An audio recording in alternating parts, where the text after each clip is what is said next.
Hi, everyone, and welcome to the Friday, April 8th installment of the Silicon Insider, the only uncensored look at life and business in the Valley.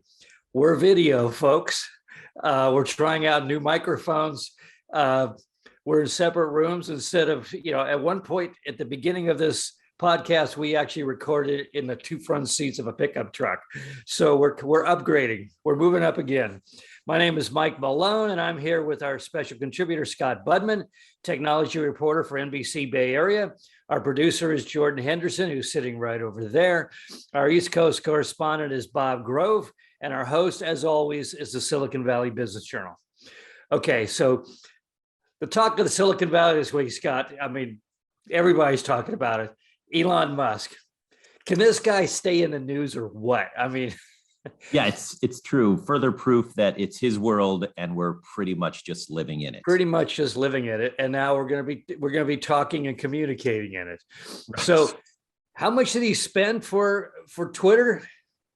For his piece of Twitter? He got what, 9%? Yeah, 10%? I think he spent something like $2.9 billion to acquire 9% of Twitter. That's coffee money for his net worth right now.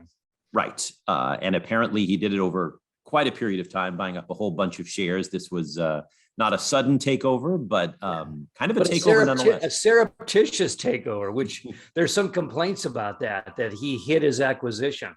Yeah. Right, that the SEC didn't know as he was compiling shares, which is a very Elon Musk thing to do, to go against the SEC. And, what can you say? He's facing challenges every step of the way, but smiling and dominating the whole time. Oh, yeah. And scared the hell out of everybody at Twitter. I guess they're all up in arms now that he's going to stop them from censoring people they don't like. Well, part of this before he revealed his stake in Twitter was Musk being Musk, saying things like, right, is Twitter censoring people? Do we need to do this better? Do we need a different social network? And then as he accumulated the shares, the polls got to be, do we need an edit button and things like that? He's clearly toying with people in the way that only a billionaire can do. And he even got away with putting a picture of Trudeau with Hitler, didn't he, at one point back there? Right. That was before he owned his stake. But he's right. Twitter's nightmare in some respects. Very much so. He's a communicator. He's also a troll. And I imagine, like you say, there are a lot of people inside Twitter who are nervous about what Musk does with this now largest stake in the company. I know the media is a little concerned too. MSNBC, they had a guest on and said, he's longing for the old apartheid days in South Africa. They called him a racist within like 24 hours of his taking over Twitter. Yeah, I mean, I don't know about that. I think this shows not only Musk's love of the theatrical, gigantic, throw the money around gesture, but also the press's histrionic reaction to what Musk does, which I think is part of the reason he does these things. Yeah. And so it's almost like if someone 6 weeks ago had said, hey, let's pretend Elon Musk in our fan fiction becomes the largest shareholder in Twitter, you could sort of predict the next four things that happened with the press and with Twitter itself. And I'm sure there's more to come with perhaps resignations, with, reaction from the other sort of more right-wing social media networks. This is all sort of predictable, to be honest. Well, I've read for years, if you're one of these rich guys and you don't like the situation in the media, go buy a piece of the media. So now we have Bezos with the Washington Post, we have Elon at Twitter. Interesting. Right. Benioff bought a magazine. And what's interesting here is you have these billionaires buying old school media, and Musk sort of macheted through all that and said, I'm not going to buy a newspaper or a magazine. I'm going to buy the most modern, relevant media source out there, which is Twitter. Well, let's see I'll be very curious what he does, because, we've talked many times about the disconnect between Elon Musk, the person who's a pretty shy, almost antisocial guy, and then these massive moves that just capture the imagination of the world. It'll be interesting to see what he does with this. Is he going to fire all of the censors? Is he going to replace them? Is he going to open? He's always been a huge free speech advocate. Is he going to open Twitter up to anything? And are we going to get a test case now of what happens when it's just a wide open communications platform where we got all the crazies coming on and conspiracy nuts and all of that? I mean, it's a legitimate question. There's going to be a thesis done on what super, super rich people have done when purchasing companies. I mean, back in the day, Warren Buffett would buy huge shares of Coca-Cola, Dairy Queen, insurance companies, railroads, and sort of back off as a sort of a quiet leader. He recently bought a big stake in, of all companies, HP. We're going to talk about that in a minute. Yeah. Okay. But, the more modern way is, as we said, the Jeff Bezoses and the Mark Benioffs buying media companies and making their presence known, but not with all that much authority or noise. And it would be surprising, knowing Elon Musk's history, if he was sort of that benevolent sit in the back of the shareholder kind of meeting. Yeah, that's not going to happen. Right. And therefore, a lot of speculation on what is Twitter going to do and what is Musk going to do with Twitter. And I mean, that's, it's all happening right now. And he could become Bezos and just kind of let the thing run itself. But he could also become William Randolph Hearst, starting wars and everything else. We'll see. Right. All right. Speaking of social media and free speech, Pinterest has said it will now prohibit users from spreading misinformation about climate change. Okay, well, I have a couple questions there. The big one is, that's still being argued. I mean, the details are being argued. Climate change is pretty much accepted now around the world, but the actual details, the numbers, the percentage change in, degrees per year. We had the hockey stick model, but that's now in disrepute. We had some questions about the numbers coming out of the UK a few years ago. How are they going to be able to determine what actually constitutes misinformation about climate change? Right. And that's a great question, especially for a Pinterest, which is not where you'd think people are spreading as much, misinformation as opposed to, say, a Facebook or a TikTok. But apparently, a lot of people use Pinterest not just for sort of aspirational photos and things like that, but for a social network. And I've been back and forth with the people of Pinterest, trying to get into the office to watch this. Honestly, part of the problem with that is they haven't brought a lot of people back to the office yet. So I have a feeling this takes a while to get up and running. But I think, your concerns about what is climate change and what is misinformation are valid. But I think you can recognize misinformation even if we don't have all the information, if that makes sense. I mean, people saying this is a Chinese hoax, for instance, to quote our former president. That's the kind of thing that I think they want to get rid of, to forward the dialogue so that we can learn more about what's going on and what we can be doing to hopefully slow, the process of dangerous climate change. But right, I'm as interested in anyone. Let's see if I come up with a fake chart with fake numbers. Are they going to vet that chart to determine? I think so. I think if this is so weird for Pinterest. I think a Pinterest is, here's my collection of World War I war bond posters, pictures of all of those. I mean, not climatology and debates on, that kind of thing, CO2 levels. Right. And I wonder if a company like Pinterest doing this is saying, one of the reasons we want to get rid of this misinformation is because it's misinformation. We don't want to be known, lumped in with the other social networks that are dealing with this on a huge level.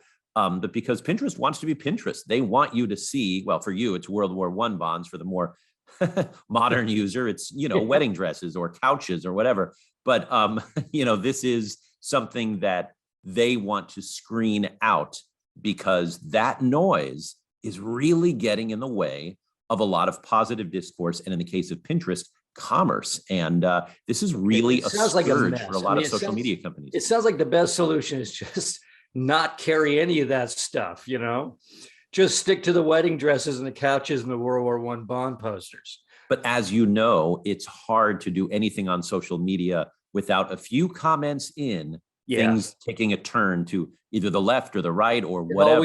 It always bleeds in. Right, exactly. And if you're Facebook, for some reason, you still thrive on that. But if you're Pinterest, it probably gets in the way of what you're trying to do as a company and have been doing pretty successfully so far.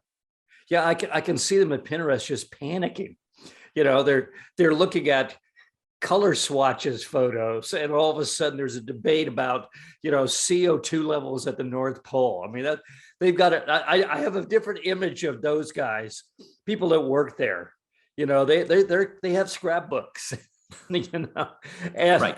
and that sort of thing. Not you know, battles over technical details in science.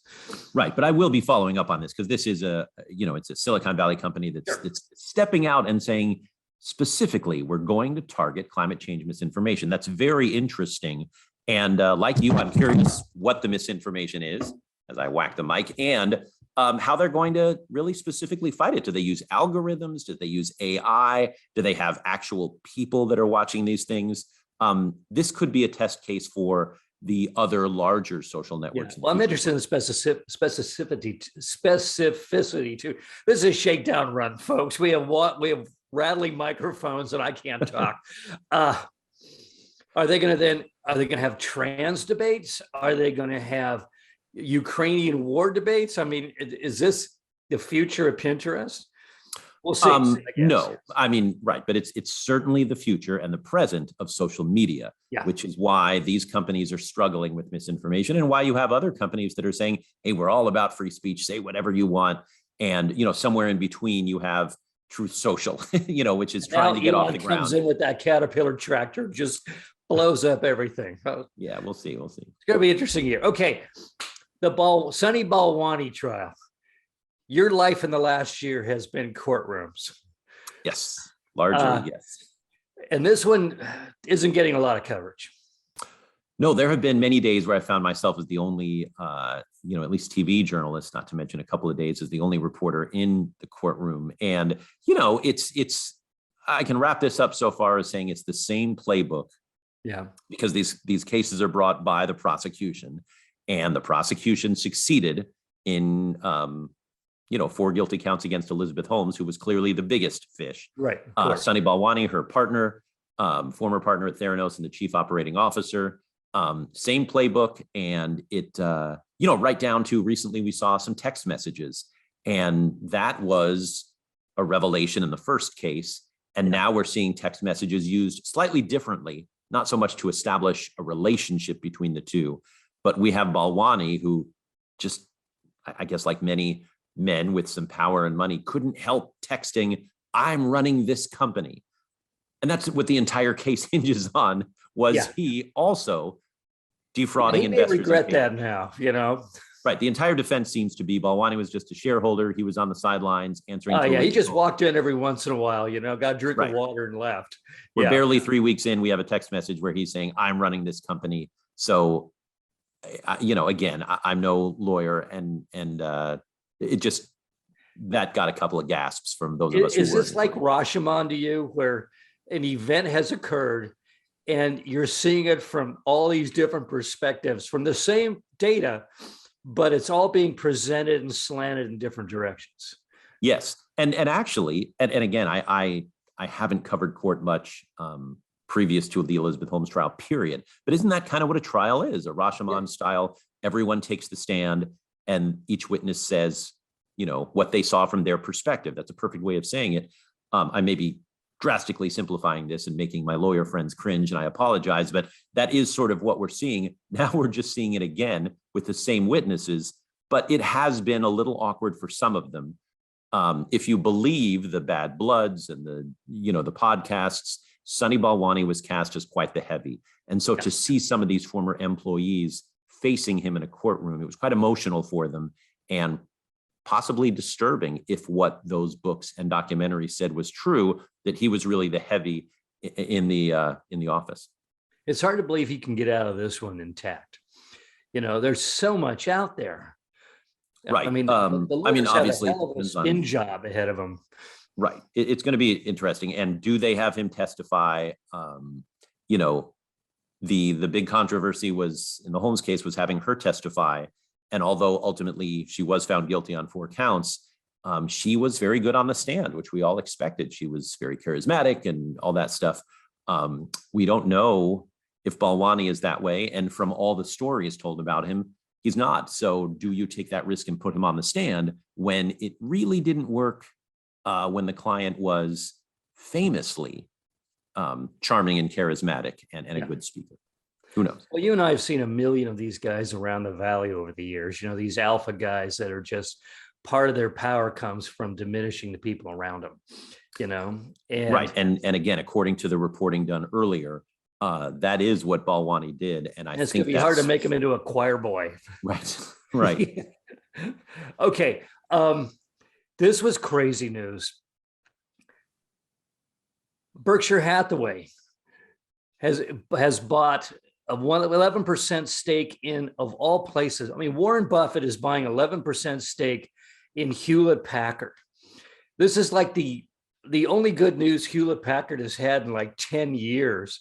I mean, ever since Carly got there and then Heard, HP has been essentially become a dead story and been, dismembered to the point that Reuters had to say, oh, by the way, it's HP Inc., not HP, whatever it is now. What is it? HP? Well, it's HWP. So they're remember they separated into the HP Enterprise, HP Inc. And this is the original Bill and Dave Course company, HP Inc. Why would Buffett buy 11% of that company? It's hard to say because it's HP, but because it's Warren Buffett, remember he has been, I mean, if you can use the word dabbling with the kind of money that guy spends, he has been dabbling in technology. He got very interested in Apple. Right. And he killed it with Apple. Right. Right. But he also did IBM, which looks a lot more in those days, looks a lot more like HP now. And that was a wash. He barely broke even on that one. Right. And yet his whole thing seems to be finding assets he can bring more value out of. And obviously, HP resembles more, a railroad or an insurance company at this point than Apple. But that is his strength. The Apple thing, if you look at it, was kind of an outlier for Warren Buffett. Yeah. And, there's kind of the uncertainty principle here that when he shows up, his presence adds value. So HP stock just jumped. It's now, as the company is what, $43 billion now. HP hasn't seen that side of 40 billion in a long time. It's kind of interesting. HP's back in the story of Silicon Valley and all that. A little bit. I think this actually brings Warren Buffett back into the Silicon Valley in a fairly safe way. HP is not going to go away. No. I mean, it was threatened with that perhaps at some point, but they're not going to go away. And they're not a stock, even like Apple, that moves up and down all that big on any given day. So it's a way for him to get back into Silicon Valley, perhaps a little more safely. And as is his way, boringly, if that makes sense. Yeah. Yeah. Midwesternity. Well put. What a sad trajectory HP has had. I mean, I'm old enough and I started young enough that I was actually at HP when Bill and Dave were at the very end of their career. The most innovative company in the world at the time, the Apple of its era. I wrote a whole book saying, the world's greatest company, which, you can make a good argument it was in the 50s and 60s and early 70s. But then this succession of people afterwards and watching this mighty company just become a cash cow, become irrelevant, and now you're sort of surprised. It's like, oh, HP's in the news. What happened? And then to see this it becomes a financial play. It's no longer a technical play. It's a great story, but like a lot of great stories of heroes, it ends in tragedy. And it's not a tragedy yet, but all those loyal HPers that went back to the HP way. This is kind of sad to watch this. Well, plus, it's been a couple of decades where if you lived here in the Bay Area, specifically Silicon Valley enough, you'd run into former employees of different companies. If they worked at Apple, they have great stories to tell because they made a lot of money and they feel good about it. Another company that I think fits that bill of longevity and people coming in and out would be, say, Applied Materials. You run into people that were at Applied Materials, they have good stories to tell, they're proud of their products, they made a lot of money. For the past couple of decades, if you ran into former HP workers, they were likely laid off. Yes. And they likely didn't make all that money unless they held their stock from way back in the day. And so you get that sort of narrative. And again, I trust your narrative more than mine as someone who, lived through that. But just the people I talk to, if it's an HP former employee, they were laid off. And so they're not telling you happy stories. Oh, it's worse than that. It was my father and my grandfather worked at HP. They bled HP blue. We used to go to the HP's private park up there, little basin in the mountains, and we had the beer bus. And now they're sad. It's like they've lost a family member, and it's heartbreaking. So anyway, good luck, HP. I would love to see HP come back, but yeah, I'm wondering if Buffett's got himself another IBM on his hands, but we'll see. As HP's got some extra money now, maybe they'll actually invest it in innovation again. Sad stuff. Okay, this comes from Jordan, who's, like I said, he's right here watching me. Wyze security cameras. Turns out they've not only been compromised, they have, there's a million hacks now on them, but they hid that information from the public. They said, oh, we had to research them more, we had to investigate and all that. And they took, 3 years to finally let the world know, oh, hey, you can't trust your security cameras? That's messy. That's ugly. That's a boardroom decision. That's a Firestone 500 boardroom decision. Like, if we pretend it didn't happen, let's come out with new products and just obsolete that nasty one as quick as possible. And nobody will notice. Well, they've noticed now. And there's a mess out there. What do you think? I agree with you. Anything in your home that runs on the internet is at risk. And I'm amazed at how much the trend is put everything on the internet. Your stove now, your refrigerator. But as risky as that is, your camera is even more risky for obvious reasons. Yeah. There's video of you in your home and your private moments, your family. And so that in itself is a category that is dangerous. But then to hide this information is criminal, I believe. I think that's why they're in the news. And you just can't get away with it. I realize they might not have been a public company or whatever, but at some point, trust just completely disappears. Well, there's a duty to their customers. Right. And that's, I think, the story. It's the word security, without sitting on your product. Yeah, you expect to be made more secure by purchasing that item and using it, not becoming less secure. Right. And this, I think, goes to the whole thing. And I've been kind of on a soapbox about these things, your Amazon Echoes or your Ring doorbells or your Google, Home Assistants. They're recording you, folks. You have to go into these things saying they're recording me and other people are hearing me. And if you install a camera, they're looking at me and other people are seeing me. If you're comfortable with those two sentences, okay, move forward. But really give that some thought, especially if you have, I don't know, anything personal in your house or family that might not want to be seen or heard by others, because we know this is how these things work. And companies have been, even the big guys have been very slow to admit, yeah, okay, we do record everything, but they eventually come around to it. And this company was, I think, criminally slow. And, I hope they pay some sort of a price, because there has to be a disincentive for companies to keep these things secret. And for companies, they need, when they sit down at that board meeting and they're weighing things, on this side has to be a sizable punishment to defer them from doing the other thing, which is not telling anybody and keeping it secret. Exactly. Okay. Real quick. Bay Area housing sales are slowing, but prices are going up. That's an interesting non-economic model. That equation doesn't seem like supply and demand is working quite properly. Well, except there is, less supply. And part of that is a little bit less demand. Interest rates are going up. I mean, granted, they're going up to near 5%, but that's still high for an entire generation of interest rates. $2 billion on the house. Right, that too. I mean, when I talk about 5% is a sizable sum of money. Oh, no doubt. Look, when I talk about this with my parents, they laugh at me when I was like, well, we got it down to 3 3/4, but then it went up to 4, and they're saying, okay, we bought a house at 19% interest. So haha, and the prices were different. I had the same experience as your parents. I remember as a kid, 20%. Yeah. And that's right. But let's be honest, in these prices, going up to near 5% makes a difference.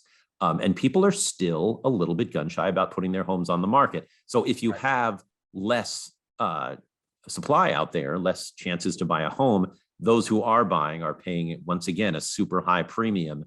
And so you see the prices go up. I mean, the economic model, such as it is here in the Bay Area, is just extraordinary with where prices are. And I think, according to the experts, they tell me the only way out of this is more housing, build more housing, and not just, Menlo Park mansion housing. I mean, housing for real people. But getting construction loans now are going to get more expensive. I just get the feeling this is out of sync, and at some point, all these different factors, supply, demand, price, interest rates, all of that have to come into some sort of symmetry. And when that happens, everything is going to start shifting really, really fast. And I don't know when that's coming, but it might be May, June, when the people are taking their kids out of school to move, or it might be late August, early September, when people decide if they're going to move to a new location and they're desperate to get into a home. Yeah, I think those tend to be turning points. Right. And that's a big factor with the Bay Area is, will people move? During the pandemic, we actually saw rents in the Bay Area go considerably lower. And we were, leading the league in high rents for a while because people didn't have to live here to do their tech jobs. If people decide they don't have to live here and I don't know, there's too much crime, they're concerned about homelessness, they're concerned about high housing prices, and they move, that would make a big difference. But so far, it's been enough of a difference in a short period of time to lower rents, but not housing prices or values. So I will note one other factor, which is it's 80 degrees right now. We're talking, it's the beginning of April. There is still snow on the ground in large portions of the United States. That's why there's always going to be people moving to the Bay Area. No matter how expensive the house prices are, when you talk, I talked to a friend the other day. It was 27 below zero in certain parts of Montana. No, and there's something to be said. Look, I get it. I was on a call with a venture capitalist from India yesterday who had literally flown over from India to speak at Stanford.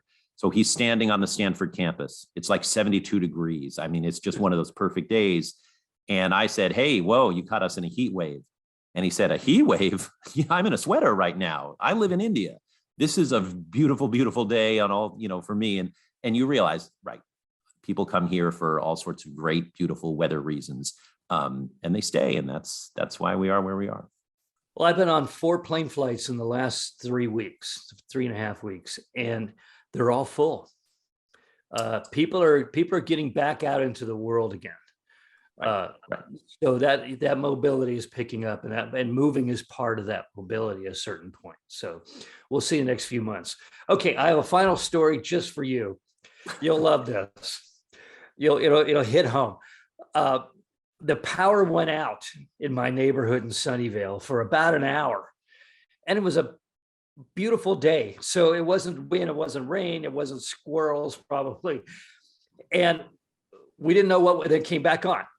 And one of my son's friends who lives with his wife down the street, he called him up, and that guy went looking for where the problem was. It was next to a school down here 4 blocks away. Guys from PG&E there. He walked up, he said, what's going on? How come we had the power outage? And the guy said, this neighborhood has too many damn Teslas. and they're starting to suck power off the grid. So we have to beef up the amperage to this corner of Sunnyvale. And I thought, Wow. there's one of those hidden signs, like when you go, like you and I, when you go to a company and it's a startup and they have too much expensive office equipment, Right. That's not a good sign. What does it mean when they have to boost the power to a neighborhood because there's too many Teslas in the neighborhood? That's an amazing story. That's wonderful. And right, usually in a neighborhood, you get a few Teslas, maybe some EVs. You're thinking, hey, we're doing the right thing. The values are up and we're fighting climate change. Next thing you know, the power goes out. That's hilarious. And we're sucking power out of some distant power plant, Right. and they're throwing more coal into the furnace.